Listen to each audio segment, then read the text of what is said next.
সত্রাজিৎ রাজা সারা রাত্রি বসে বসে চিন্তা করতেছেন, শ্রীকৃষ্ণের চরণে আমার অপরাধ হয়ে গেছে। শুধু শুধু মিথ্যা মিথ্যা আমি কৃষ্ণকে মণিচুর বলে গালি দিয়েছি। এদিকে ভগবান শ্রীকৃষ্ণ, শাণ্ডুল্য মুনি, গর্গাচার্য আদি মহিষগণকে জিজ্ঞাসা করলেন, আচ্ছা গুরুদেব, আপনি কৃপা করে বলুন তো, আমি এমন কোন পাপ করেছিলাম, কোন অপরাধের কারণে আমার নামে এত বড় মিথ্যা কলঙ্ক লাগলো? আমি তো মণি চুরি করি নাই, আমি তো প্রশান্তকে বোধ করি নাই, তাহলে আমার নামে কলঙ্ক লাগলো কেন? সমস্ত শাস্ত্র পুরাণ ঘেটে বিচার করে তখন বললেন যে তুমি ভাদ্র মাসের কৃষ্ণ পক্ষের চতুর্থীতে চন্দ্র দর্শন করেছিলে, এই জন্য তোমার কলঙ্ক লেগেছে। কেন? ভাদ্র মাসের কৃষ্ণপক্ষের চতুর্থীর যে কলঙ্ক, এই চন্দ্র কলঙ্কযুক্ত চন্দ্র, ওই দিন তিনি দেবগুরু বৃহস্পতির স্ত্রী তারাকে হরণ করেছিলেন। ওই দিন যে ব্যক্তি আকাশের দিকে তাকাবে, আকাশের চাঁদ দেখবে, তার মিথ্যা কলঙ্ক লাগবে, মিথ্যা বদনাম লাগবে, দুর্নাম লাগবে, মিথ্যা মামলা মোকদ্দমা হবে তার উপরে। তবে ভাগবতের এই সমন্ত পঞ্চক মণির কাহিনী যিনি শ্রবণ করবেন, তিনি ওই দোষ থেকে মুক্ত হয়ে যাবেন, তার ওই দোষটা কেটে যাবে। যাই হোক, এইভাবে উপদেশ দিলেন। এদিকে রাজা সত্রাজিৎ চিন্তা করছেন, আমি এখন কি করব? সত্রাজিৎ চিন্তা করছেন, এই মণি আমি কৃষ্ণকে দিব, এটা রাখবো না, না হলে আমারও প্রাণ যেতে পারে, আমার ভাইয়ের প্রাণ গিয়েছে, আমারও প্রাণ যেতে পারে। একবার মনে মনে চিন্তা করলেন, তাহলে আমার কন্যা সত্যভামাকে কৃষ্ণের সঙ্গে বিবাহ দিয়ে দিব, আর আমিও ওই যৌতুক হিসাবে এই মণিটাই কৃষ্ণকে দান করে দেব। কিন্তু সত্যভামার বিয়ে তো ঠিক হয়ে গেছে কিন্তু ব্রহ্মার সঙ্গে,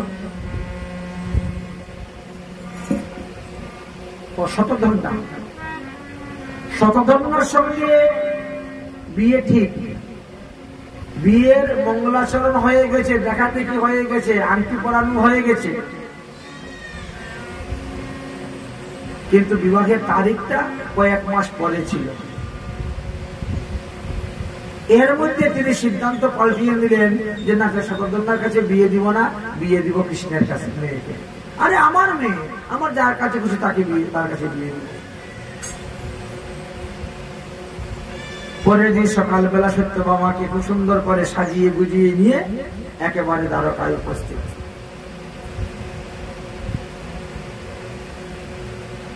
দ্বারকায় উপস্থিত হয়েছে। দ্বারকায় উপস্থিত হয়ে ভগবান শ্রীকৃষ্ণকে বলছেন, যা হবার হয়ে গেছে, ভুল বুঝাবুঝি যা হবার হয়ে গেছে, এবার কিন্তু তুমি না করতে পারবে না। তুমি আমার মেয়ে সত্যভামাকে বিবাহ করো, আর যৌতুক রূপে এই মণিটা তুমি গ্রহণ করো। ভগবান শ্রীকৃষ্ণ বলছেন, আপনার মেয়েকে যে বিবাহ করব, তো বিবাহের আগে রুক্মিণীর কাছ থেকে তো অনুমতি নিতে হবে, তাছাড়া তো পায় না। ও রুক্মিণী, এই দেখো আরেকজন এসে উপস্থিত, কি করব, বিয়ে করব কি? রুক্মিণী বলছে, কেন, জাম্বুবতীকে বিয়ে করার সময় কি আমাকে জিজ্ঞেস করেছিল? তখন তো জিজ্ঞেস করে ফস করে বিয়ে করে নিয়ে চলে আসলাম, আর এখনই নাটক দেখাচ্ছ কেন? এখন যে তুমি সামনে আছো, আমি এমন একটা পরিস্থিতিতে বিয়ে করেছি, কারো কাছে বলার মতো সময় নেই, সুযোগ নেই। বিয়ের পরিস্থিতিটা এমন, চিন্তা করছে। তুমি যেটা ভালো মনে করে করো, মানে আদেশ হয়ে গেল। ভগবান শ্রীকৃষ্ণ বলছে, সত্যজিৎ রাজা, তোমার মেয়ে বিয়ে করতে আমার কোনো আপত্তি নাই, বিয়ে করতে পারি, কিন্তু মণি আমি গ্রহণ করব না, যৌতুক হিসাবে মণি গ্রহণ করব না।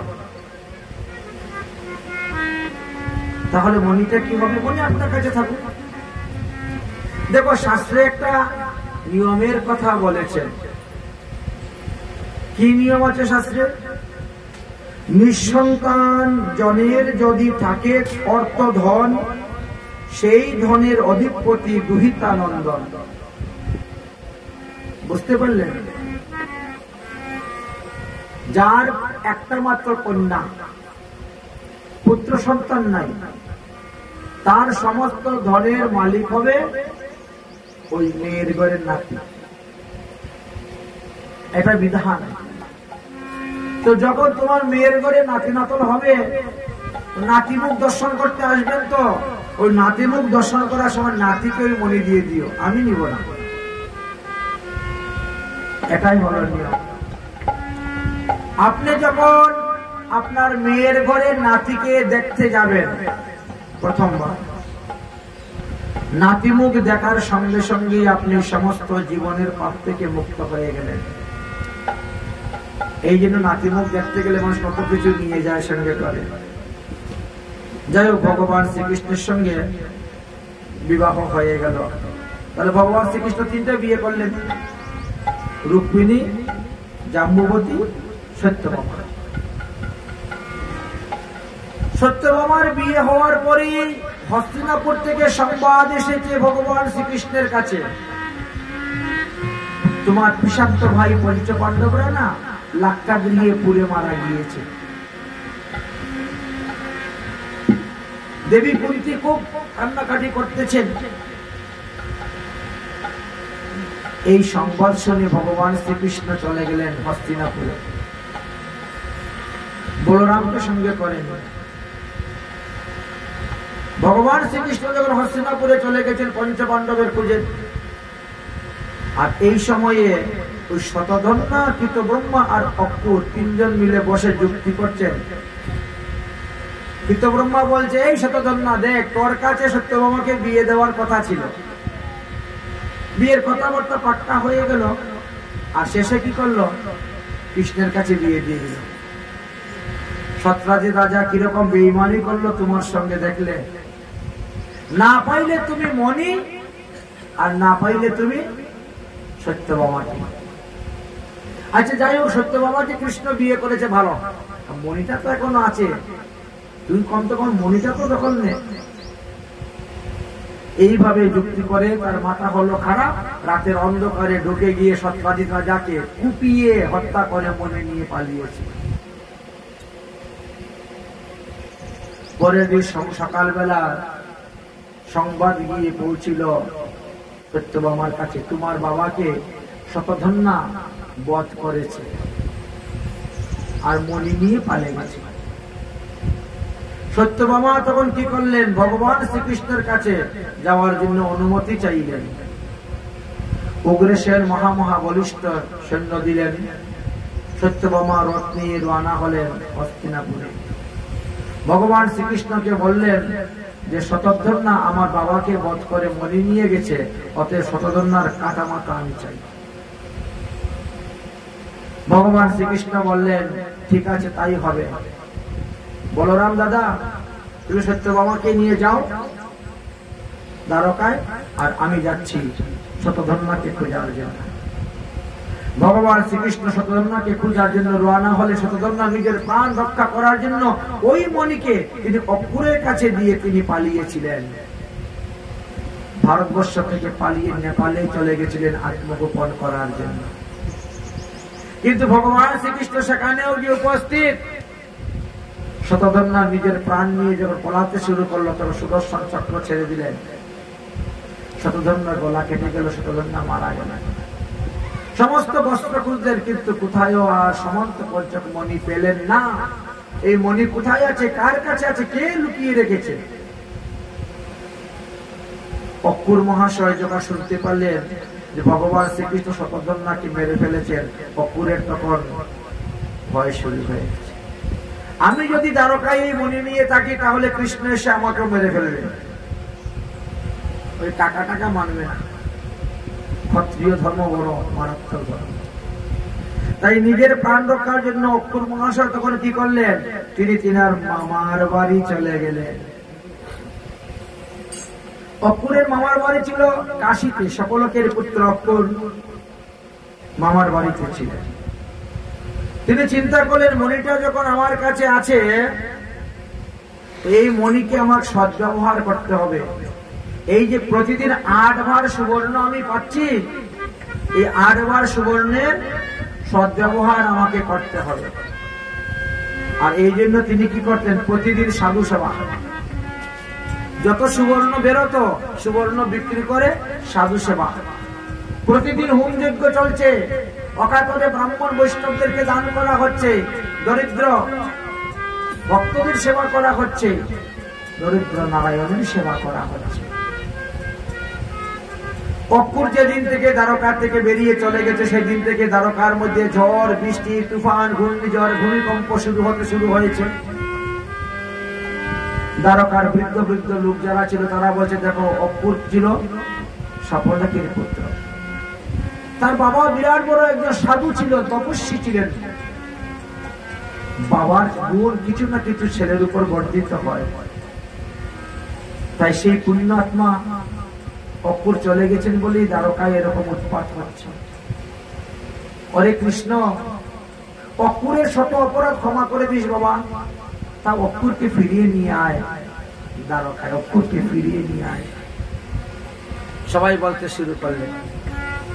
ভগবান শ্রীকৃষ্ণ রথের মধ্যে উঠলেন এবং কাশী থেকে উপস্থিত গিয়ে দেখলেন অক্ষুর অকাতরে দান করতেছে, অন্নদান, স্বর্ণদান, বস্ত্রদান, ভূমিদান, অর্থদান করে যাচ্ছে। বিরাট লঙ্গর, দিন রাত 24 ঘন্টা রান্না হচ্ছে, লোক আসছে যাচ্ছে, বসছে খাচ্ছে, হোম যজ্ঞ চলতেছে। ভগবান সন্তুষ্ট, আমার যে ধন সেই ধনের যথার্থ ব্যবহার করতেছে। পিছন থেকে ভগবান শ্রীকৃষ্ণ এসে বলছেন, কাকাজি প্রণাম।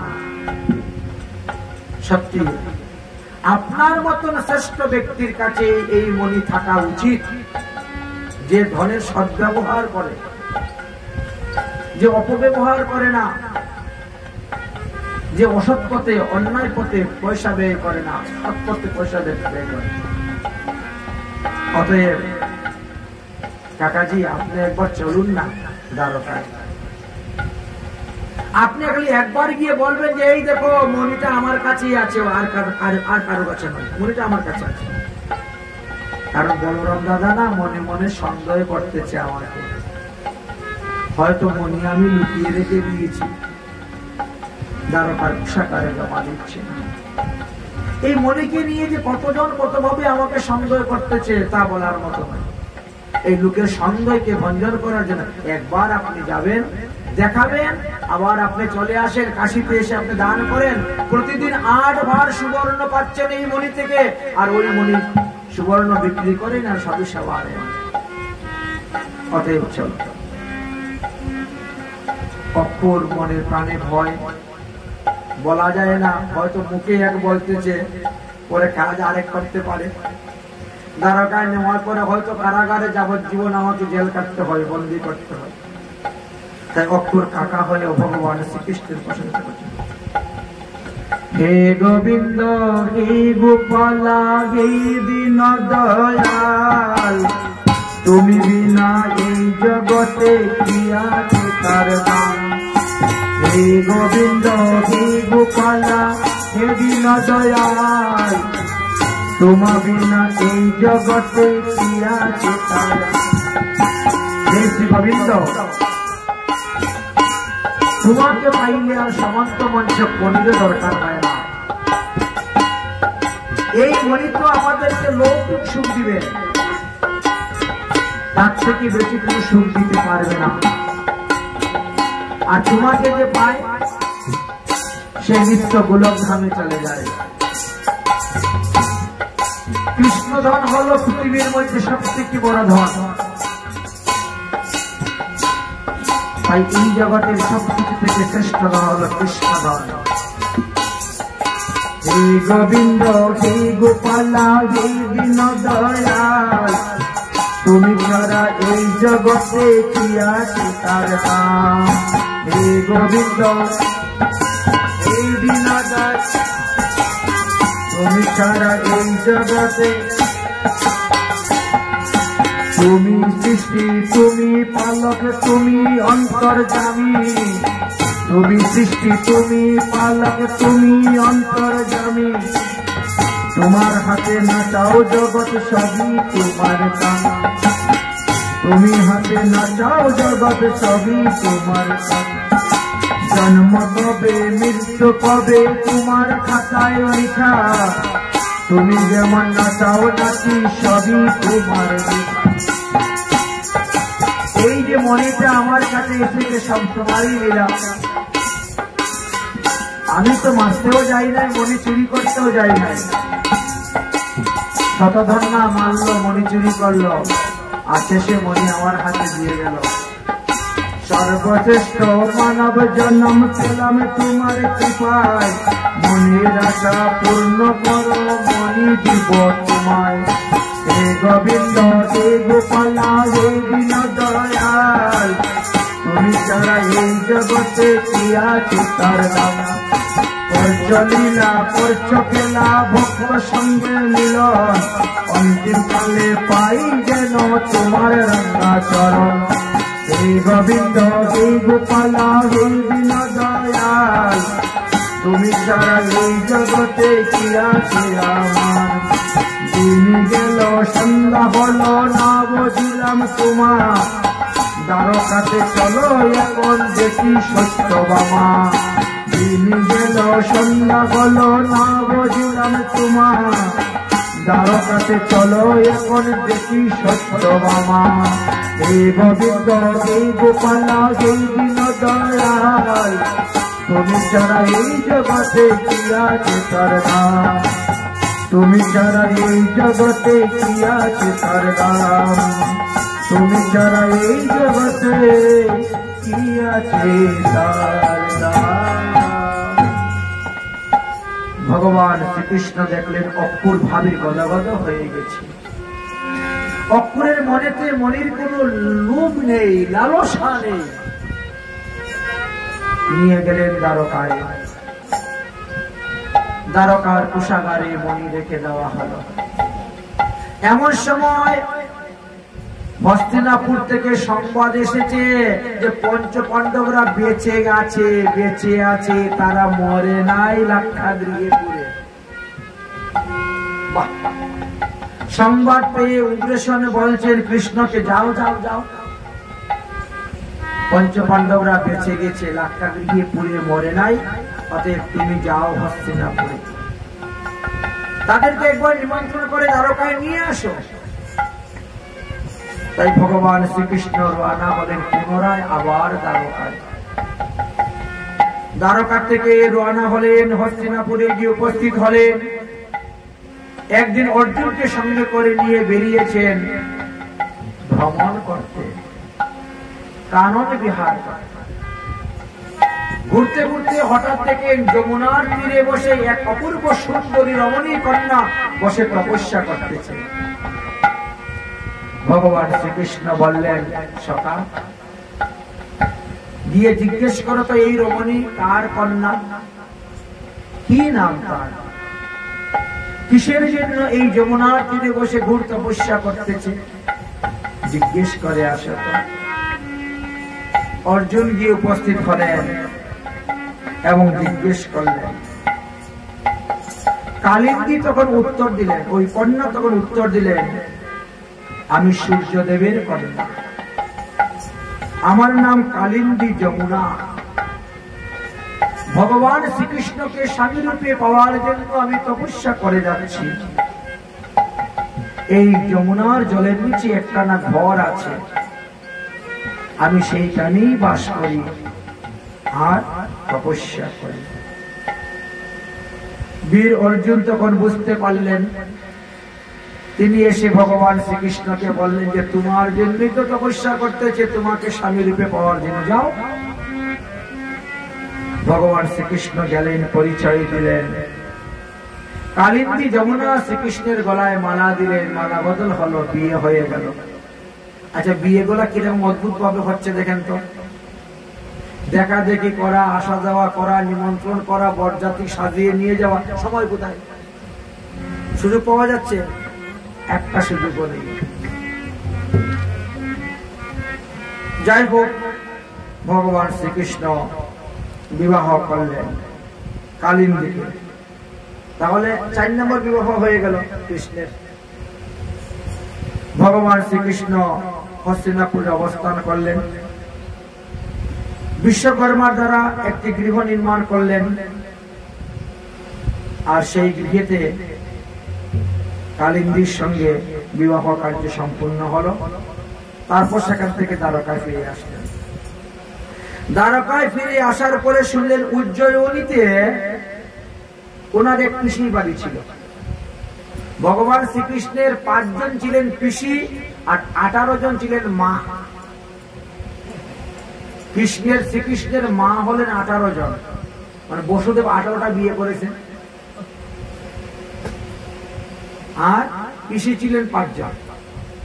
তার মধ্যে এক পিসিকে উজ্জয়িনীতে বিয়ে দেওয়া হয়েছিল।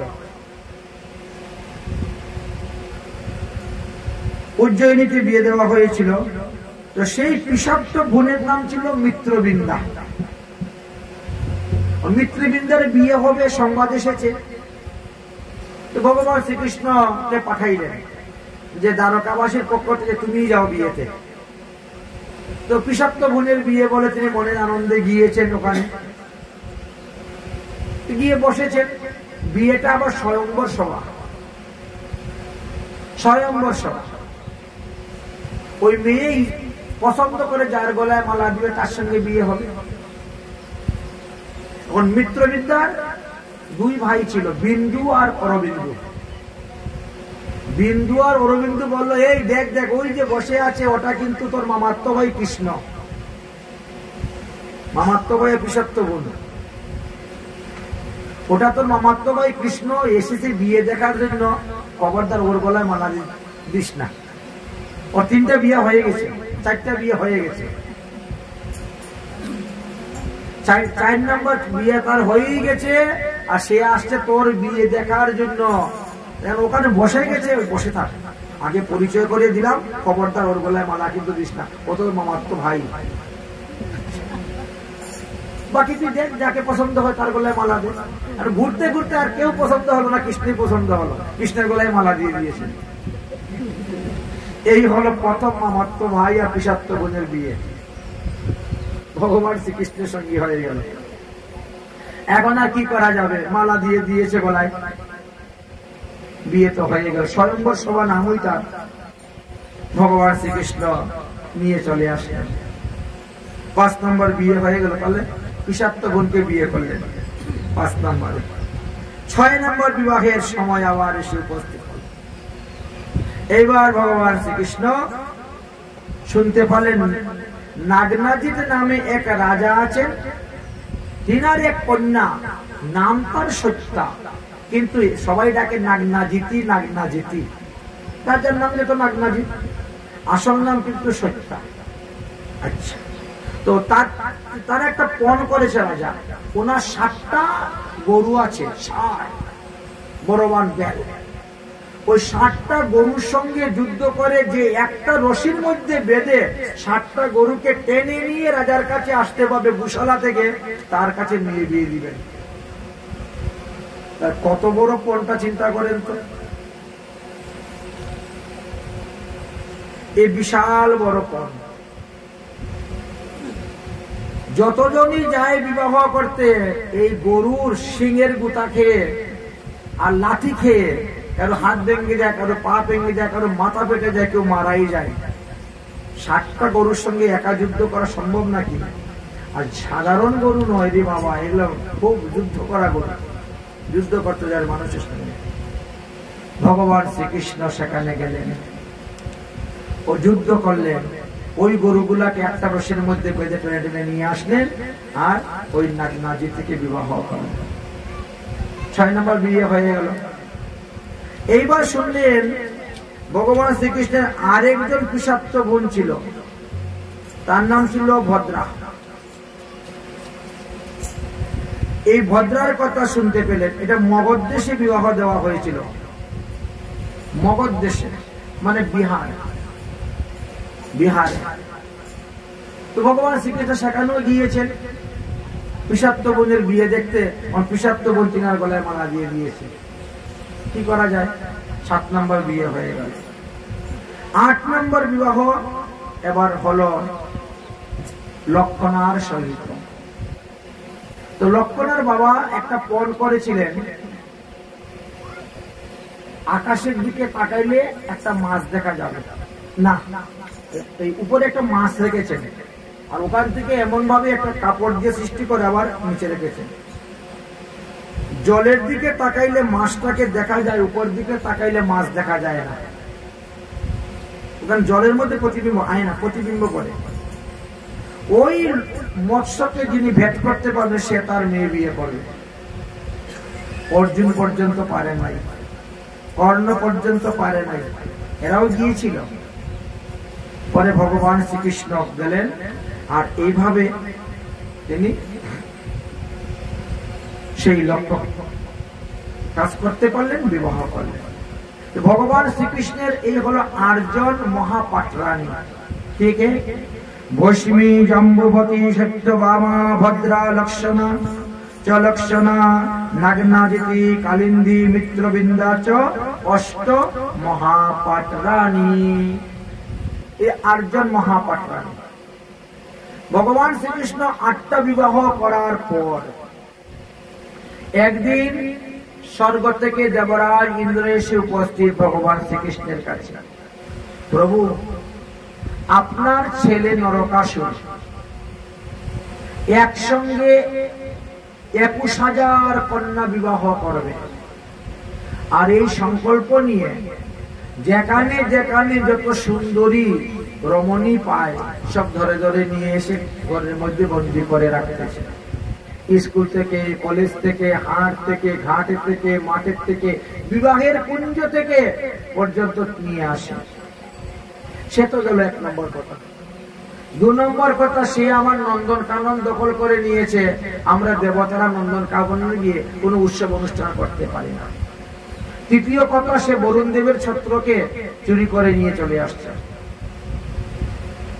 4র্থ কথা, সে আমার মায়ের কানের কুণ্ডল নিয়ে চলে আসছে। এইভাবে একের পর এক বিচার দিতে শুরু করলেন।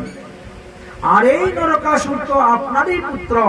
আপনি যখন বরাহ রূপে অবতীর্ণ হয়েছিলেন আর পৃথিবীতে গর্ভদান দিয়েছিলেন, আর আপনার ঔরসে পৃথিবী দেবীর গর্ভে এই নরকাসুর জন্মগ্রহণ করেছিল।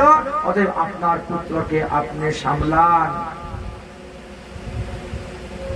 ভগবান শ্রীকৃষ্ণ বললেন, ঠিক আছে, তাই হোক। সত্যভামা, চলো চলো, আজকে তোমাকে নিয়ে একটু স্বর্গ যাবো ঘুরতে। স্বর্গ থেকে ঘুরে আসি তো, নন্দন কানন স্বর্গে গিয়ে ঘুরে আসি। সত্যভামাকে সঙ্গে করে নিয়ে ভগবান রওনা হলেন সেই নরকাসুরের রাজ্য প্রাগজ্যোতিষপুরে। সেখানে গিয়ে উপস্থিত হলেন এবং যুদ্ধ করে, সেখানে যুদ্ধ করে নরকাসুরকে বধ করলেন। নরকাসুরকে বধ করার পরে ওর কারাগার থেকে সবাইকে মুক্ত করতে শুরু করলেন। 16,100 জন যুবতীকে বার করলেন। সবাইকে বললেন, এবার তোমরা নিজ নিজ বাড়িতে চলে যাও, আমি তোমাদেরকে যাওয়ার ব্যবস্থা করে দিচ্ছি। কিন্তু এই 16,100 জন বললেন, আমরা যদি বাড়িতে যাই তাহলে কেউ আমাদেরকে বিবাহ করবে না, কারণ আমরা এতদিন অসুরের বাড়িতে ছিলাম বন্ধু। সবার মনেই একটা কলঙ্ক থাকবে, সন্দেহ থাকবে আমাদের উপরে। অতএব গোবিন্দ, তুমি তো জানো, অতএব তুমি আমাকে বিবাহ করো আমাদের। ভগবান শ্রীকৃষ্ণ তখন কি করবেন? বাধ্য হয়ে তখন তাদেরকে বিবাহ করলেন। এইভাবে ভগবান শ্রীকৃষ্ণ 16,108টি বিবাহ করলেন। প্রত্যেকটি স্ত্রীর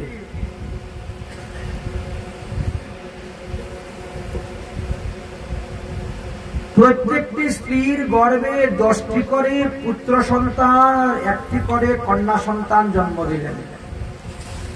ভগবান শ্রীকৃষ্ণের পুত্র সংখ্যা কত? 1,61,080টি পুত্র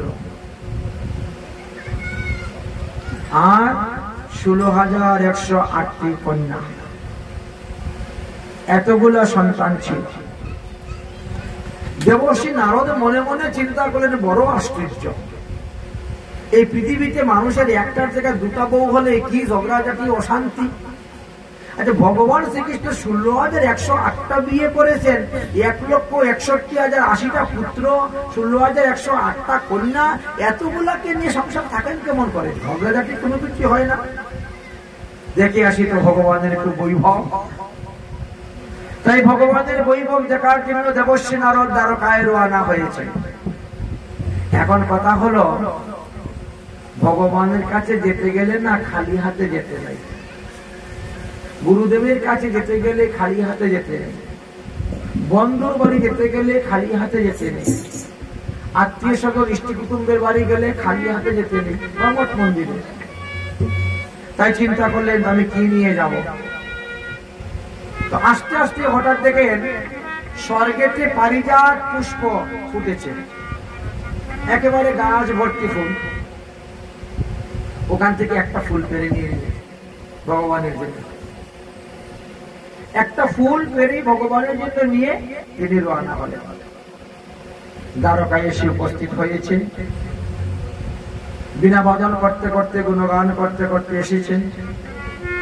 ভগবান শ্রীকৃষ্ণচন্দ্র যখন দেখলেন দেবর্ষি নারদ এসেছেন, সঙ্গে সঙ্গে তিনাকে উত্তম আসনের মধ্যে বসালেন, পাদ্যা অর্ঘ্য দিলেন, দিয়ে তিনার পুজো করলেন।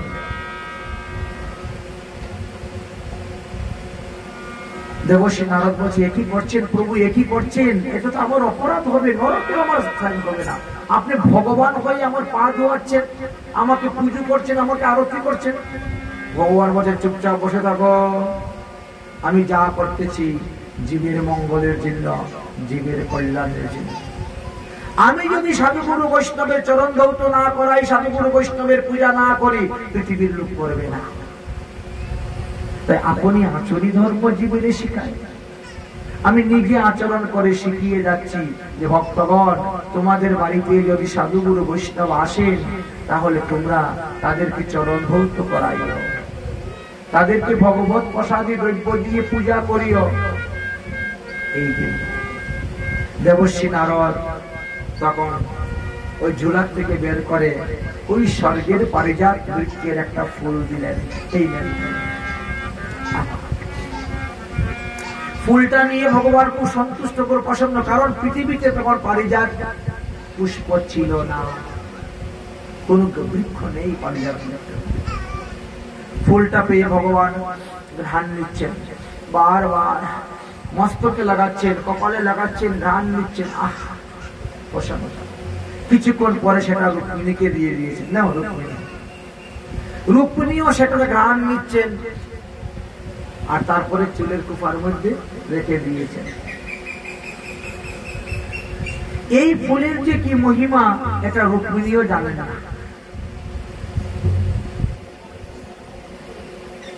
দেবর্ষি নারদ বলছেন, ওগো রুক্মিণী, এই পৃথিবীর মধ্যে তোমার মতন ভাগ্যবতী কেউ নাই, আর তুমি এই পারিজাত পুষ্প তোমার কুপার মধ্যে ধারণ করেছ।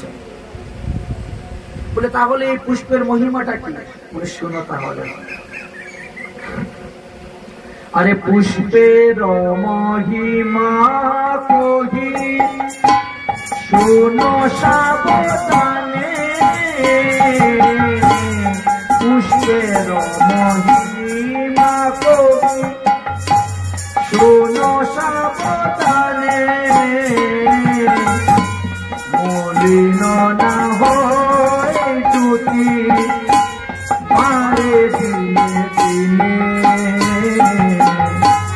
মলিন না হয় জ্যোতি পারে দিনে দিনে, ইচ্ছা মতো সুগন্ধি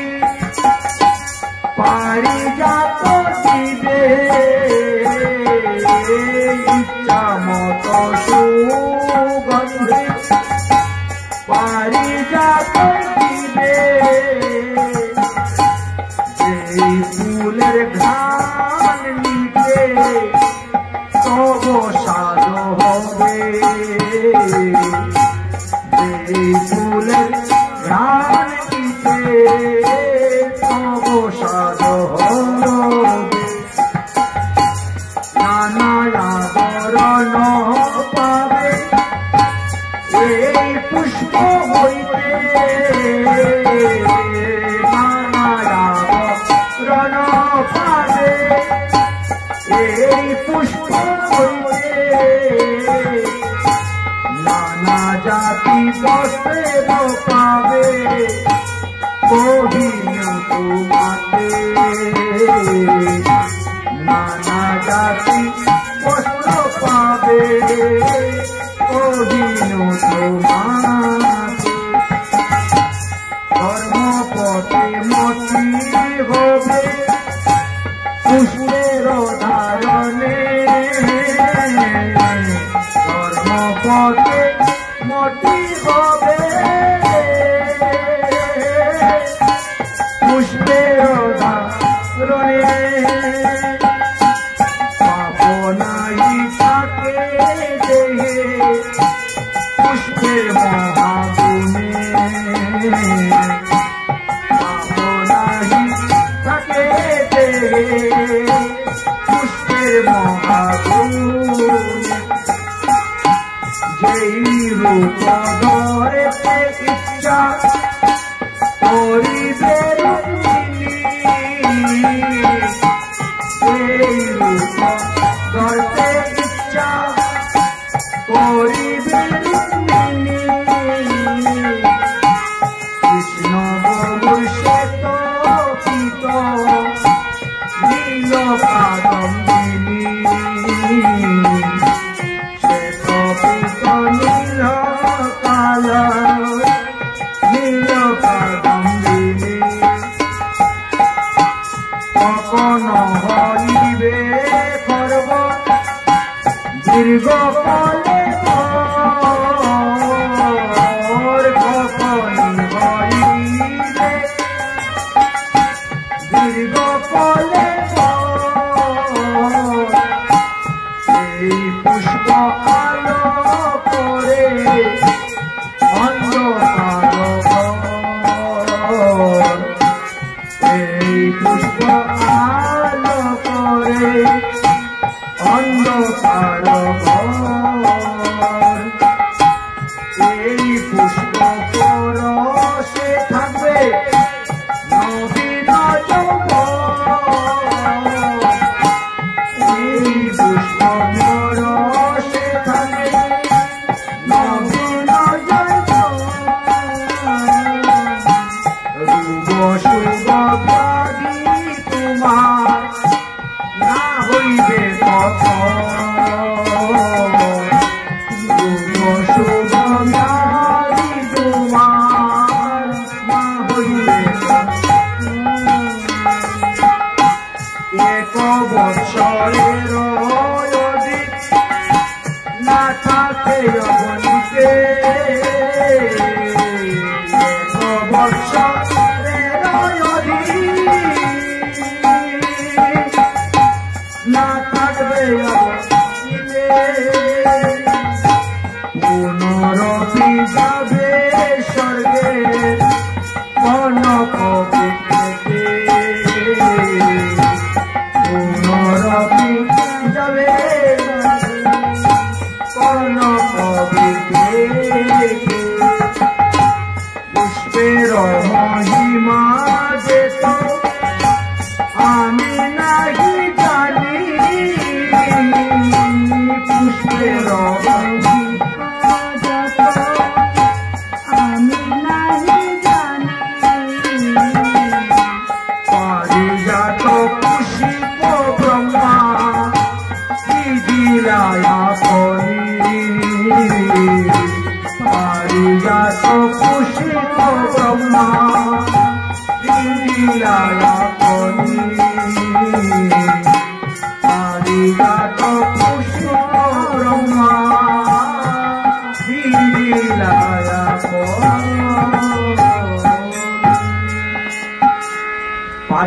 পুষ্পের এত মহিমা,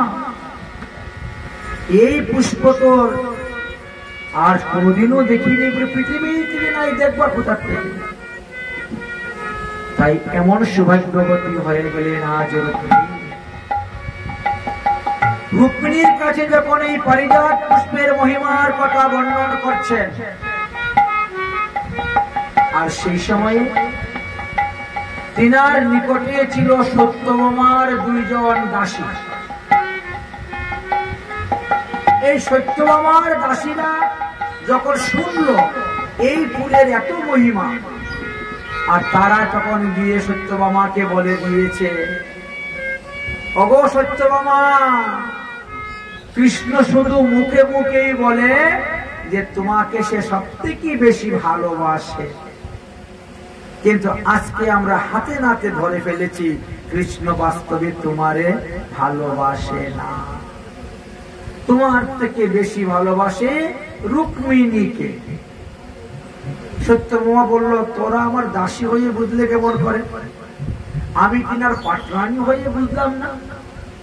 কৃষ্ণ তো সবসময় আমার কাছেই থাকে, তাহলে রুক্মিণীকে ভালোবাসলো কেমন করে? বলে, দেবী তুমি তো জানো না,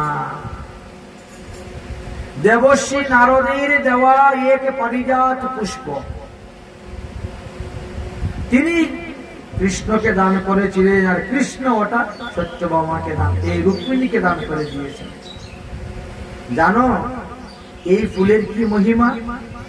এই ফুল কখনো মলিন হয় না গো, এই ফুল যত দিন যাবে ততই আরো আলো দিবে, আরো আলো দিবে, আরো আলো দিবে।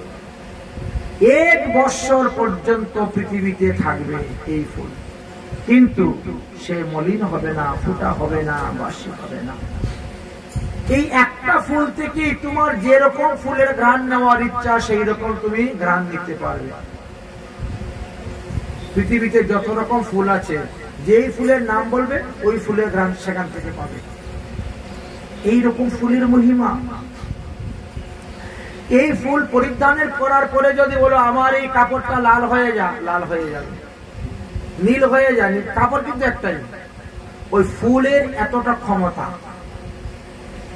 লাল, নীল, সবুজ, হলুদ সব হয়ে যাবে। যেরকম ওই গিরগিটি দেখেন না, একটা লাল বস্তুর কাছে গেলে ও লাল হয়ে যায়, নীলের কাছে গেলে নীল হয়ে যায়, সবুজের কাছে গেলে সবুজ হয়ে যায়। বৈজ্ঞানিকেরা পরীক্ষা করছে না কত রকম কাজ টাজ দিয়ে, যখন যার উপর দিয়ে উঠে যায় তখন তার দেহের বর্ণ সেই রকমই হয়ে যায়, পরিবর্তন। ঠিক তেমনি ভাবে আর এই পুষ্প যতক্ষণ তুমি ধারণ করে রাখবে ততক্ষণ তোমার মন ধর্ম পথে থাকবে, অধর্ম পথে যাবে না। এই পুষ্প যতদিন তোমার দেখে থাকবে ততদিন কোনো পাপ তোমাকে স্পর্শ করতে পারবে না। এই পুষ্পের যতক্ষণ তোমার শরীরে থাকবে তোমার ইচ্ছা মতো রূপ ধারণ করতে পারবে। আমি গমের মতো রং হব, শরীরের চামড়া গমের মতো কালার হয়ে গেল। আমি স্বর্ণ কালার হতে পারি, আমি নীল হতে পারি, আমি সাদা হতে পারি, আমি কালো হতে পারি। যেই রকম রূপ ধারণ করতে দেহের অঙ্গের চামড়ার পরিবর্তন হয়ে যায়। এমন কি তুমি যদি মনে করো আমি লম্বা হব 7 হাত লম্বা হয়ে যাবে, আমি 4 হাত হবো 4 হাত হয়ে যাবে, 3 হাত হবো 3 হাত হয়ে যাবে। ওই ফুল এত মহিমা, কিন্তু ফুল আপনার সঙ্গে থাকতে হবে। ফুলটা নাম পারিজাত, ওকে যা চাওয়া যায় ওর কাছে তাই পাওয়া যায়। তারপরে ঘরের ভিতরে কোনো আলো লাগবে না,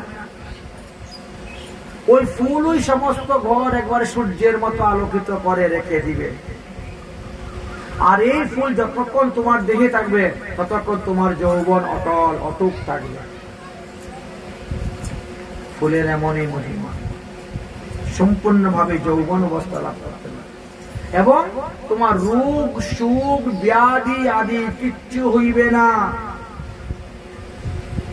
এখন চিন্তা করে দেখো তো সত্যভামা, যে ফুলের এত মহিমা সেই ফুলটা তিনি তোমাকে না দিয়ে রুক্মিণীকে দিয়ে দিলেন। এর দ্বারাই তো প্রমাণিত হয় যে কৃষ্ণ রুক্মিণীকেই বেশি ভালোবাসেন, তোমাকে ভালোবাসে না। শুধু মুখে মুখে বলে যে সত্যভামা তুমি হলে আমার প্রাণাধিকা প্রিয়তমা, এই মুখে মুখে বলে। আচ্ছা, দাসীদের মুখে এই সমস্ত কথা শোনার পরে তো একেবারে সত্যভামার গাল ফুলে গেছে। দেখেছো দেখেছো কিরকম কপটতা। আসলে বৃদ্ধ লোকেরা বলতো না, যার বাইর কালো তার ভিতর কালো। ঠিকই বলতো। কৃষ্ণের বাইরে দেখতে কালো না, তো কৃষ্ণের বাইরটা যেমন কালো তার ভিতরটাও কালো। তো যে স্বামী এরকম 2 নম্বরই করে, এই স্বামীর ঘর করে কি সুখ পাবো? এই জন্য মনের দুঃখে স্বামীর দেওয়া সমস্ত অলংকার গুলা খুলে রেখে দিয়েছে। সোনা দানা গয়না গাটা ছিল না, হাতে নাকে সব খুলে রেখে দিয়েছে।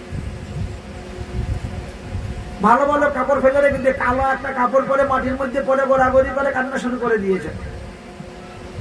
মান, এমনই মান হয়েছে।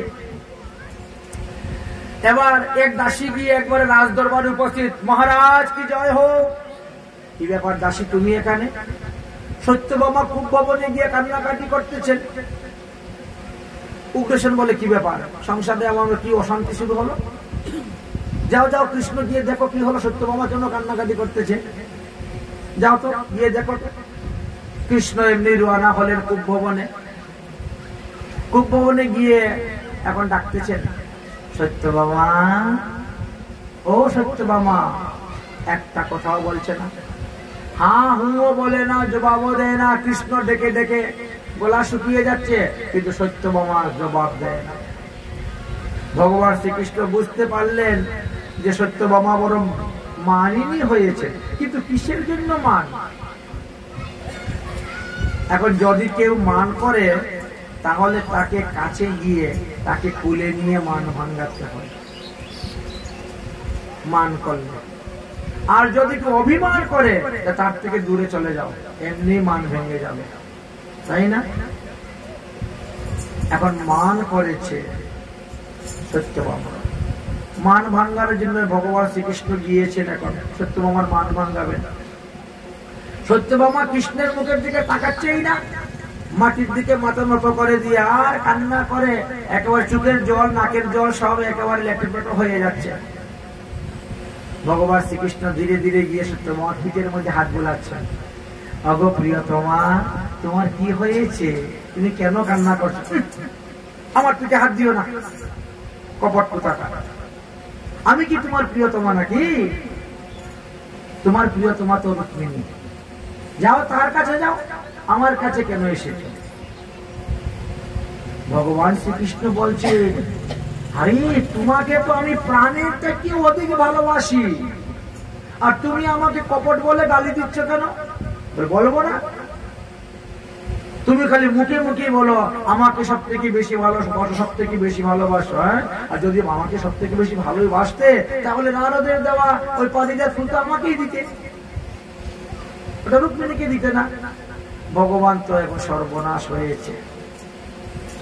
একটা ফুলের জন্য দেখে সংসারের মধ্যে কত বড় অশান্তি, এত বড় সুখের সংসার, আনন্দের সংসার একেবারে ছারখার হয়ে গেল নিমিষের মধ্যে।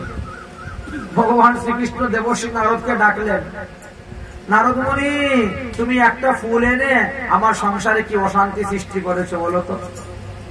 হ্যাঁ, এবার কি একটা শান্তি হয়েছে। অতএব যাও তুমি আরো কিছু ফুল নিয়ে আসো। দেবশ্রী নারদ গেছেন ফুল আনতে। দেবরা যেতে বলছে, না খবরদার, এখানে ফুল পাড়তে পারবেন না। এবার কি করবেন? ফুল পাড়তে পারবেন না। এদিকে ভগবান শ্রীকৃষ্ণ সত্যভামাকে বলতো, সত্যভামা চিন্তা করিও না, আমিও তোমাকে ফুল এনে দিব, ফুলের ব্যবস্থা করে দিব। আরে দেবী, তোমার মান অভিমান সব ত্যাগ করো। আমি যদি ইচ্ছা করি না তাহলে তোমার ঘরের দরজার সামনে পারিজাত বৃক্ষ রোপণ করে দিতে পারি। সত্যি? হ্যাঁ সত্যি। তাহলে করে দেখাও। ভগবান শ্রীকৃষ্ণকে বললেন করে দেখাও। এদিকে দেবশ্রী নারদ এসে উপস্থিত হয়ে বলছেন, প্রভু পারিজাত ফুল তো আনতে আমাকে দিল না দেবশ্রী ইন্দ্র, তাই নাকি? আচ্ছা, তুমি গিয়ে বলো দ্বারকাধীশ ভগবান শ্রীকৃষ্ণের আদেশ পারিজাত বৃক্ষকে তুলে গরুরের পৃষ্ঠের মধ্যে বসিয়ে দিতে। আমি সত্যভামার কাছে প্রতিজ্ঞা করেছি সত্যভামার ঘরের দরজার সামনে পারিজাত বৃক্ষ রোপণ করবো। যাও। দেবশ্রী নারায়ণ আবার গেলেন, গিয়ে বললেন, ইন্দ্র এতেও রাজি হলেন না। ইন্দ্র বলছেন আমার প্রাণ থাকতে আমি পারিজাত বৃক্ষকে দিব না। তখন ভগবান শ্রীকৃষ্ণের ক্রোধ হয়ে গেল। ভগবান শ্রীকৃষ্ণ স্বর্গে চলে গেলেন ইন্দ্রের সঙ্গে যুদ্ধ করতে। ইন্দ্রের সঙ্গে যুদ্ধ করে ইন্দ্রকে পরাজিত করলেন, আর ওই পারিজাত বৃক্ষ বামার দিয়ে ধরে টান দিয়ে তুলে নিয়েছেন, নিয়ে চলে আসলেন আর সত্যভামার ঘরের দরজার সামনে লাগিয়ে দিয়েছেন। দেখো আমি যা বলবো তাই হবে। সত্যভামা তো খুব সন্তুষ্ট, খুব প্রসন্ন, খুশি। গাছ ভর্তি ফুল, ফুলের ঘ্রাণে চতুর্দিকে মৌ মৌ করতেছে। ফুল পেরে এনে ঘর সুন্দর করে সাজিয়েছেন, মালা গিথে গোবিন্দের গলায় মালা দিয়েছেন, সমস্ত ঘর খালি ফুল। ঘুরতে ঘুরতে ঘুরতে ঘুরতে একদিন দেবশ্রী নারদ এসে উপস্থিত হয়েছেন আবার দ্বারকায়। দেবশ্রী নারদ বলেন, ওগো সত্যভামা, তোমার মতন ভাগ্যবতী এই পৃথিবীর মধ্যে কেউ নাই। কেন? বলে তোমার ঘরের সামনে ভগবান এই পারিজাত ফুলটা লাগিয়েছে। হ্যাঁ, জানো এই যে বৃক্ষ, এটা সমুদ্র মন্থনের সময় উঠেছিল। এটা পৃথিবীর আর কোথায় নেই, এই একটাই বৃক্ষ, সমুদ্র মন্থনের সময়। এই বৃক্ষের নিচে থেকে উমা পার্বতী দেবী ব্রত করেছিলেন। এই জন্য জন্মে জন্মে তিনি মহাদেবকে স্বামী রূপে পান। এই বৃক্ষের নিচে বসে ইন্দ্রাণী ব্রত করেছিলেন, এই জন্য জন্মে জন্মে তিনি ইন্দ্রকে স্বামী রূপে পান। এই বৃক্ষের নিচে বসে ব্রহ্মাণী ব্রত করেছিলেন। যতবার মৃত্যু হোক আর যতবার জন্ম হোক না কেন, জন্মে জন্মে ব্রহ্মাকে স্বামী রূপে পান। এই বৃক্ষের এমনই মূল্য। আর সেই বৃক্ষ এখন তোমার দরজার সামনে। তুমি যদি ওই বৃক্ষের নিচে একটা ব্রত করো, আর ব্রত যেদিন শেষ হবে, 1 মাস লাগে ব্রত করতে, ব্রতের শেষের দিন যদি কৃষ্ণকে ওই গাছের সঙ্গে বেঁধে দান করতে পারো, তাহলে আগামী জন্মে তুমি একাই কৃষ্ণকে স্বামী রূপে পাবে, আর 16,107 মাইনাস হয়ে যাবে। এখন তো 16,108 জন, এতজন নিয়ে ঘর, এক কৃষ্ণের এতগুলো স্ত্রী। তুমি যদি এই ব্রতটা করতে পারো, তাহলে কৃষ্ণ শুধু তোমার একেলাই স্বামী হবে। এবার চিন্তা করে দেখো তো কি করবে না কি করবে। তাহলে করবো, এমন ব্রত ছাড়বো কেন, আমি করবো। বলে ব্রত যে করবে, ব্রত করার আগে তো স্বামীর কাছ থেকে অনুমতিটা নেও। বলে ও কিছু লাগবে না, উনি আমাকে আমার কোনো কাজে বাধা দেন না কখনো। তারপরে আমি তো ধর্মকর্ম করতেই যাচ্ছি, ব্রত করতে যাচ্ছি, করতে আবার অনুমতি নেওয়ার কি আছে। আচ্ছা, অন্যান্য সতীনের কাছ থেকে অনুমতি নাও, কৃষ্ণ তো তোমার একা স্বামী নয়। তুমি যদি গাছের মধ্যে বেঁধে দান করতে যাও, তারা যদি এসে বাধা দেয়, কোন সতীনের এমন সাহস আছে আমার কাজে বাধা দিবে?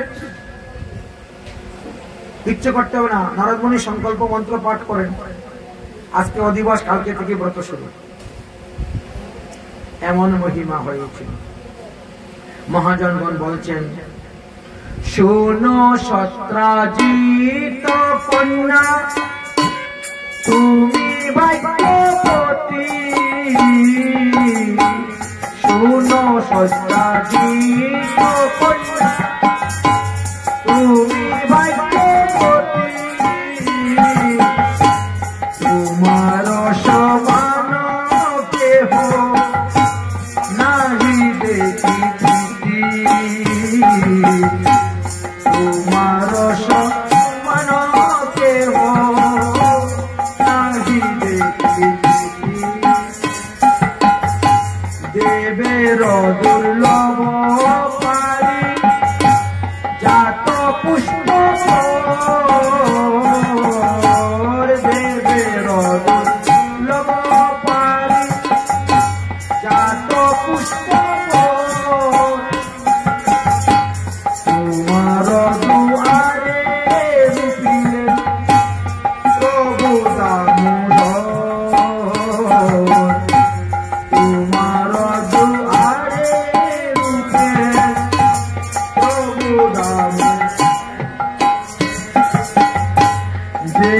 ব্রত করলে গোলকে যাবে সত্য পাবা, যে ব্রত করলে গোলকে যাবে সত্য, জন্মে জন্মে শিব বৃন্দে হবে প্রিয়তমা,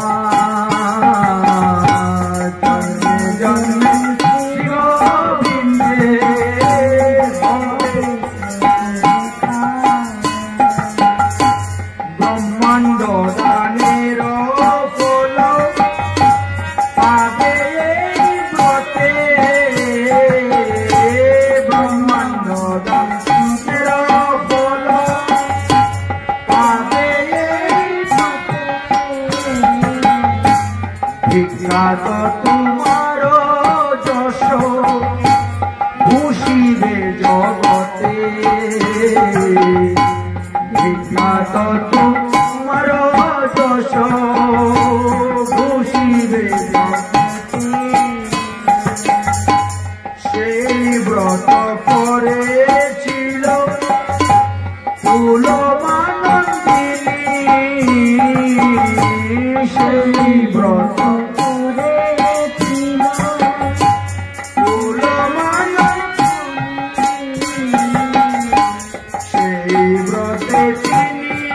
হইলেন স্বর্গের ইন্দ্রাণী,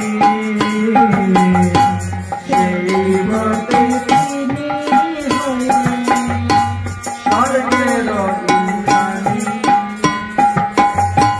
পর্বত নন্দনী সীতা সেই ব্রত হইল, পর্বত নন্দনী সতী সেই ব্রত,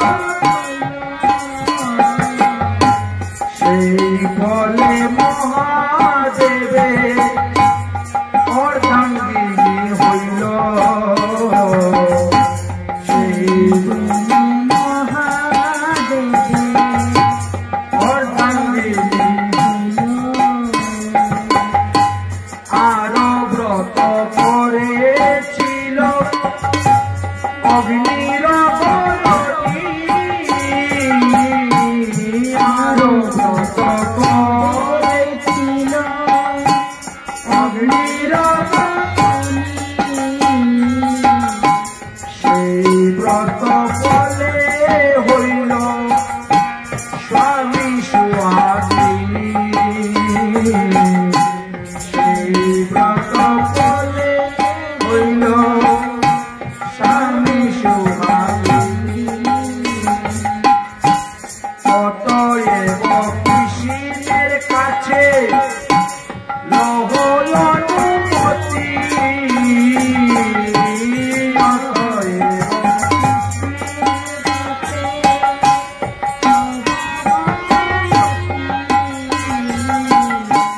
শ্রীকৃষ্ণ না হয় তোমার একেলার পতি, শ্রীকৃষ্ণ না হয় তোমার একেলার পতি, নাহি জানো সতী তুমি ব্রতের বিধান,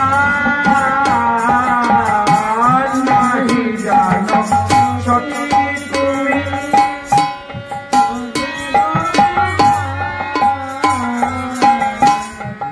দিতে বাদিয়া স্বামী দিতে হয় দান, দিতে বাদিয়া স্বামী দিতে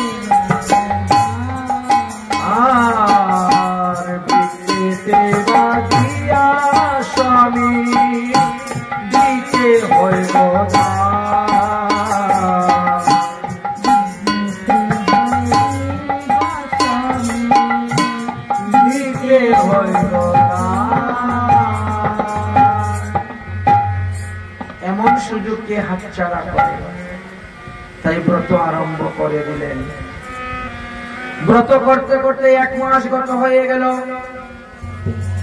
ব্রত যেদিন উদযাপন করবেন সেই দিন সত্যভামা ভগবান শ্রীকৃষ্ণকে পারিজাত বৃক্ষের সঙ্গে বাঁধলেন আর বেদে দান করে দিলেন। সত্যভামা দান করিল দেব দামোদর, আর স্বস্তি স্বস্তি স্বস্তি বলে নারদ ললিলা সত্য। নারদ মুনি নিয়ে নিলেন। নারদ মুনি নেওয়ার পরে ভগবান শ্রীকৃষ্ণকে বলছেন, হে গোবিন্দ, আজ হইতে তুমি আমার, আর কারণ আজ হইতে আমার হইলে ভগবান। অকাতরে সত্যভামা তোমায় করল দান, দান পেয়েছে, অতএব আমার কথা মতো তোমাকে চলতে হবে গোবিন্দ। গোবিন্দ বলছেন, তাহলে কি করব বলো? বলে, রহিতে নারিবি আর দ্বারকার ভিতরে শেষ তোমার দ্বারকা লীলা, এবার আমার সঙ্গে চলো। রহিয়া যাইব আমি যথাযথাকারে, আমি যাহা যাইব তাহা করিবে গমন। আমার ভোজনে হইবে তোমারও ভোজন, আমার গমনে হইবে তোমারও গমন, আমার পালনে হইবে তোমারও পালন। অতএব আমি তো সাধু, সন্ন্যাসী, বাল ব্রহ্মচারী, তোমাকেও আমার মতো মস্তক মুন্ডন করতে হবে, অলকা তিলক ত্যাগ করে যজ্ঞের ফুটা ধারণ করতে হবে, রাজ পোশাক ত্যাগ করে সন্ন্যাসীর মতো ধুতি পরতে হবে, গলবস্ত্র দিয়ে ভিক্ষার ঝুলি কাঁধে নিতে হবে। আমি হরিনাম করে করে যাব, আর তুমি পিছিয়ে পিছিয়ে যাবে, লোকে ভিক্ষা দিবে, সেই ভিক্ষা অন্ন দিয়ে জীবন ধারণ করব। অতএব মোটক তেজিয়া এবে শিরে ধরো জটা, অলকা তিলক ছাড়িয়া পরযজ্ঞের ফুটা, কনক মুক্তার হার তেজ বনমালী, কনক মুক্তার হার তেজ বনমালী, আর কৃতভাস ছাড়িয়া এখন পর মৃগের ছাল হরিণের চামড়া পরিধান করো। নারদ মুনি যেভাবে বলছেন ভগবান শ্রীকৃষ্ণ সেভাবেই করতে রাজি, সেভাবেই করে যাচ্ছেন। মুনির বচনে কৃষ্ণ তেজিত তৎক্ষণ হইল তপস্বীর বেশ দেবকী নন্দন। আজ দেবকী নন্দন কৃষ্ণ তপস্বীর বেশ ধরেছে। হাতে ধরিয়া বিনা পরিমৃগ চাল, পিছে পিছে যায় যেন কৃষ্ণ সন্ন্যাসীর চেলা, সন্ন্যাসীর চেলার মতো রওনা হয়েছে। মুহূর্তের মধ্যে সম্পদ চতুর্দিকে পৌঁছে গেল। সত্যভামা কৃষ্ণকে দান করে দিয়েছে, আর নারদ কৃষ্ণকে নিয়ে চলে যাচ্ছে। রুক্মিণী আদি 16,107 জন শ্রীকৃষ্ণের পত্নীরা সবাই দৌড়ে এসে নারদ মুনিকে একেবারে বেড়ে ধরেছেন। নারদ মুনি বলছেন, তোমরা আমাদের রাস্তা আটকাচ্ছ কেন? রাস্তা ছেড়ে দাও। তারা বলছে, আমাদের স্বামীকে কোথায় নিয়ে যাচ্ছে? যেখানে সেখানে নিয়ে যাবো না, আমাদের স্বামীকে আমরা নিতে দিব না। আরে সত্যভামা দান করেছে, সত্যভামা দান করলে আমরা দান করি নাই। সত্যভামা দান করেছে তো আমাদের কি, আমরা তো দান করি নাই। নারদ মুনি বলছে, শুধু শুধু আমার সঙ্গে ঝগড়া করিও না। সত্যভামা যখন 1 মাস ধরে ব্রত করছিল, তখন তো তোমরা কেউ কি তার সঙ্গে ঝগড়া করো নাই? তোমরা তো জানো যে এই ব্রতের নিয়ম, যে ব্রতের শেষের দিন স্বামীকে গাছের মধ্যে মধ্যে দান করবে। ও তাকে দেখে তোমরা ভয় পাও, তার সঙ্গে ঝগড়া করতে সাহস নেই। আর আমি সাধু সন্ন্যাসী মানুষ, আমার সঙ্গে এসেছে ঝগড়া করার জন্য। ঝগড়া করতে হয় তার সঙ্গে, সে দান করলো কেন? আমি তো আমার দানের বস্তু নিয়ে যাচ্ছি, কেন তোমরা আমার সঙ্গে অশান্তি করতেছ? যাও তার কাছে যাও। বলা বলি করতে করতে সত্যভামা পাগলের মতো ছুটে এসে নারদ মুনির পায়ে ধাম করে পড়ে গেছে। হে নারদ মুনিবর, আমি আপনার বাক্যের চতুরতা বুঝতে পারি নাই। নারদ মুনি বলছেন, আমি আবার কখন চতুরতা করলাম বাক্যের? আমি তো সত্যি কথাই বললাম। বলে, আপনি যে বললেন ইন্দ্রাণী এই ব্রত করেছেন বলে জন্মে জন্মে ইন্দ্রকে পান, অগ্নিদেবীর স্ত্রী সোহা করেছেন বলে অগ্নিদেবীকে জন্মে জন্মে পান, পার্বতী দেবী ব্রত করেছেন বলে মহাদেবকে জন্মে জন্মে পান, ব্রহ্মানি ব্রত করেছেন বলে ব্রহ্মাকে জন্মে জন্মে পান। তো তারা তো ব্রত করে স্বামীকে দান করে আবার স্বামীকে ফেরত পেয়েছে, আমি কেন ফেরত পাবো না? আপনি কেন আমার স্বামীকে নিয়ে চলে যাচ্ছেন? তারাও তো ব্রত করেছিল, তো তারা তো তাদের তার স্বামী ফেরত পেয়ে গেল, তাহলে আমি কেন ফেরত পাবো না? নারদ মুনি বলছেন, আরে এত ভারী মুশকিলের কথা। তোমার স্বামী হলো সর্বগুণে গুণী কৃষ্ণ, তাকে কে ছাড়বে? আচ্ছা, অগ্নিদেবের স্ত্রী স্বাহা ইনি ব্রত করেছিলেন এবং স্বামী অগ্নিকে দান করেছিলেন। অগ্নিকে নিয়ে গিয়ে আমি মরবো নাকি? অগ্নি 7টা জিহ্বা, অগ্নিদেবের 7 জিহ্বা। আমাদের সাধুদের পুরে ঘর কুটিয়া ছন বসে, কখন কোথায় আগুন লেগে যাবে, জলে পুড়ে মরে যাব, যে বাবা তোর স্বামী তুই নিয়ে যা। এই জন্য আমরা নিজের থেকেই ওর স্বামী ফেরত দিয়ে দিয়েছি। তাহলে ইন্দ্র কে দান করে, ইন্দ্রাণী কেমন করে বলে? বল দেখ দেখ দেখ, ইন্দ্র হাতি ছাড়া চলে না। ইন্দ্র যেখানে যায় হাতির পিঠে হয়ে যায়। এখন আমি নিজের পেটের খাবারই জোগাড় করতে পারি না, হাতির খাবার কোথা থেকে জোগাড় করবো? এই জন্য বলছে বাবা তোর স্বামীকে নিয়ে যা। ব্রহ্মা তাই আমার এক মুখের খাবার জোগাড় তো করতে পারে, ব্রহ্মার 4 মুখ, 4 মুখের খাবার কোথা থেকে জোগাড় করবো? এই জন্য ব্রাণ করেছিল, বলছে তোরটা তুই নিয়ে যা। পার্বতী বলে কি অবস্থা, মহাদেব নন্দী ছাড়া চলে না। তারপরে আমি সাধু সন্ন্যাসী মানুষ, আর ও বেচারা বাংদুতরা খায়, শ্মশানে মশানে ঘুরে বেড়ায়, ভূত প্রেরত নিয়ে থাকে। এই লোক এমন অপবিত্র লোককে নিয়ে কে ঘুরে বেড়ায়? এই জন্য তোর স্বামীকে নিয়ে যা। কিন্তু তোমার স্বামী তো সর্বগুণে গুণী, এই জন্য আমি তাকে নিয়ে যাচ্ছি। অতএব যাও, তোমরা আমাকে বাধা দিও না, তোমরা আমার সঙ্গে আসিও না। নারদ বলে তোমরা সবাই গৃহে ফিরে যাও। রুক্মিণী বলে না, তুমি স্বামী নিয়ে যেখানে যাবে সেখানে আমরা যাব। নারদ মুনি বলেন আমার সঙ্গে ঝগড়া করিও না তো তোমরা। রুক্মিণী বলছে ঠিক আছে ঠিক আছে, সত্যভামা যদি তোমার কাছে দান করেই থাকে তো দানের পরে দানের যৌতুক দিতে হয়। কোনো কিছু দান করলে পরে দানের যৌতুক দিতে হয়। তো সত্যভামা দান করেছে আমাদের স্বামী তোমার কাছে, দানের যৌতুক রূপে এই 16,108 জন তোমার দাসী। এইবার নারদ মুনি কাটকাই দিয়েছে, আমরা তোমার দাসী।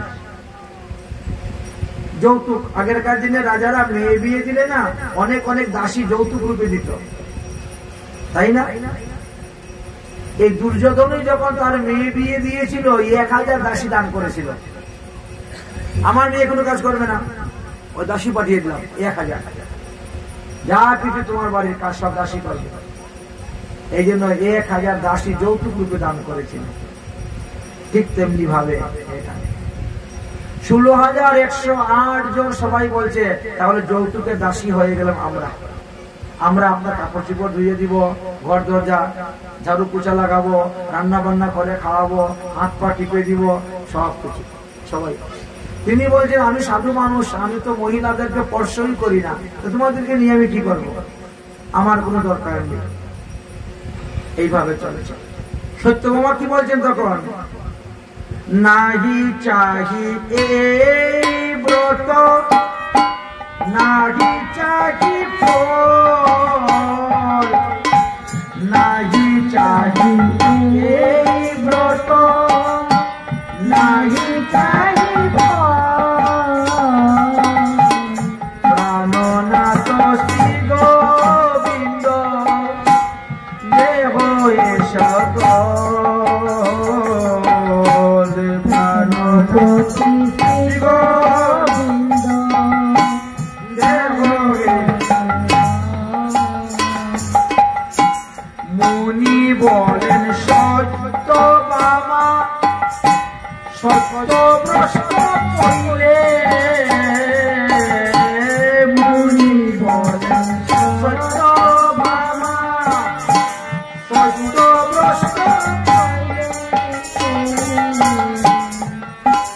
সত্যভামা, তুমি সংকল্প করে প্রতিজ্ঞা করে তোমার স্বামী আমার কাছে দান করেছ, আর এখন বলছো আমি ব্রত চাই না, ব্রতের ফল চাই না, আমার স্বামী দাও। এটা ভালো নয়। দান করিয়া যে দান ফেরত নিয়ে চলে যায় তাকে 60,000 বৎসর বিষ্ঠার কৃমি হয়ে থাকতে হয়। মুনি বলেন সত্যভামা সত্যভ্রষ্ট কইলে, মুনি বলেন সত্যভ্রষ্ট কইলে, সবাকার সাক্ষাতে গোবিন্দ দান করিলে, সবাকার গোবিন্দ দান। এখন বল ব্রতের লাগি প্রয়োজন, এখন বল ব্রতের লাগি প্রয়োজন, দান লইয়াছি আমি জীব কি কারণ,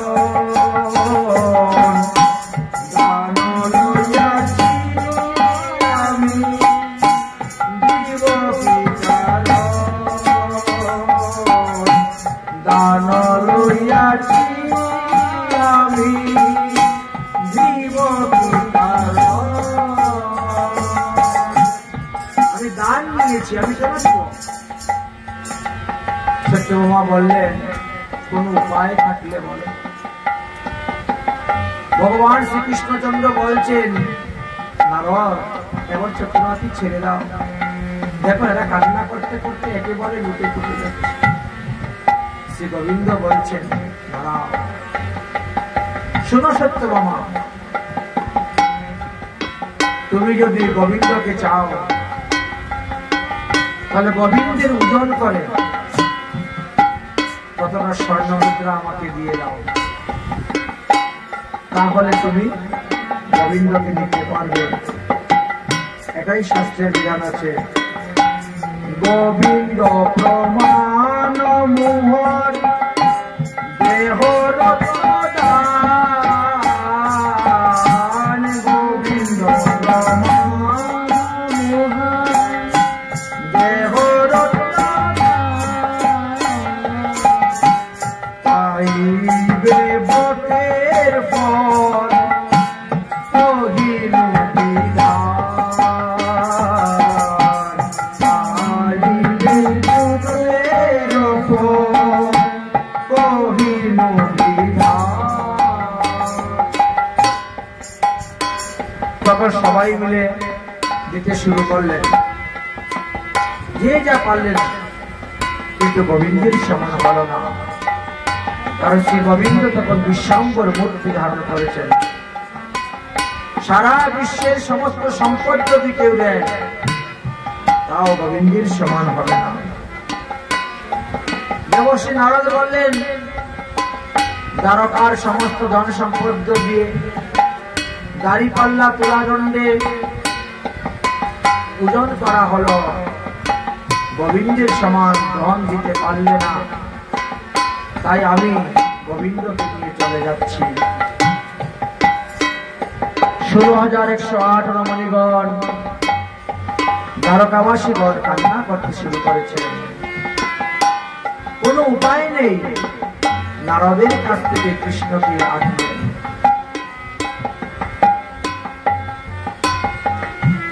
এমন সময় হঠাৎ উদ্ধবের আগমন। রাজকার্যের কারণে উদ্ধব বাইরে গিয়েছিলেন, উদ্ধব এসে উপস্থিত হয়েছে। কি ব্যাপার, সবাই এত কান্না করছে কেন? সমস্ত ঘটনা খুলে বললেন। উদ্ধব বললেন, বিনাশকালে পুরীর বুদ্ধি তোমাদের মনে নেই? শ্রী গোবিন্দ বারবার কি বলছেন?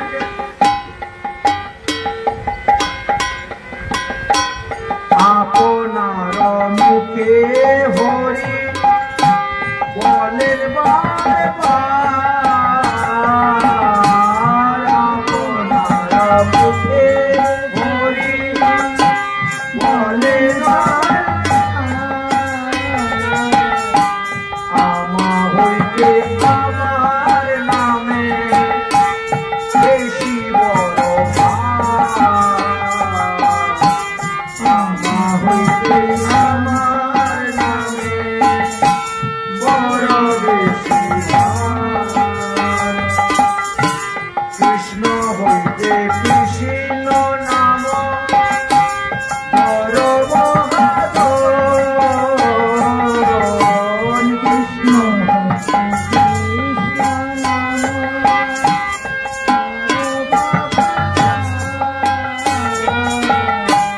তুলসী পাতায় নাম লিখি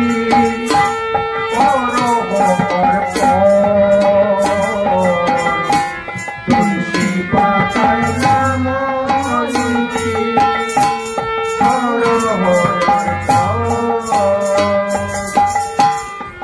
তারপর কি করলেন? তুলাদণ্ডের সমস্ত ধন সম্পদ গুলা ফেলে দিলেন সোনা দ্বারা, আর একটি তুলসী পত্রের মধ্যে কৃষ্ণ নাম লিখলেন। আর যখন সেখানে তুললেন, এমনি শ্রী গোবিন্দ উপরে উঠে গেছেন, আর তুলসী পাতায় যে কৃষ্ণ নাম লেখা সে ভারী হয়ে গেল আর নিচে এসে গেল। এবার কি হলেন? নারদ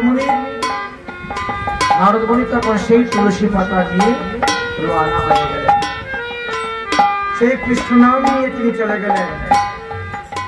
আর এই নারদ মুনি কলিযুগে এসে শ্রীবাস পণ্ডিত রূপে অবতীর্ণ হইলেন।